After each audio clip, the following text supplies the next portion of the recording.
दादर कबूतरखाना परिसरात इमारतीच्या टेरेसवर कबुतरांना खाद्य आणि पाणी दिल्याचा प्रकार, कोर्टाने दिलेल्या बंदीच्या आदेशाचं उल्लंघन, मुंबई पालिकेकडून आतापर्यंत 1,32,000चा दंड वसूल।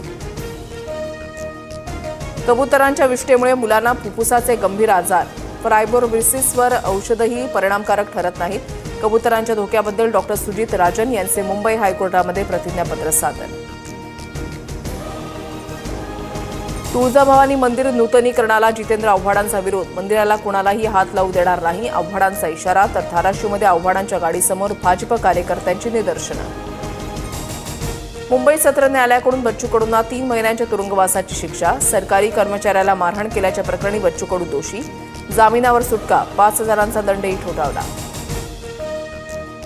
एक वॉर्ड एक उमेदवार निवडणुकीसह मतदार याद्यांबाबत विशेष पुनर्निरीक्षण कार्यक्रम घ्या, मनसेच्या शिष्टमंडळाची राज्य निवडणूक आयोगाकडे मागणी।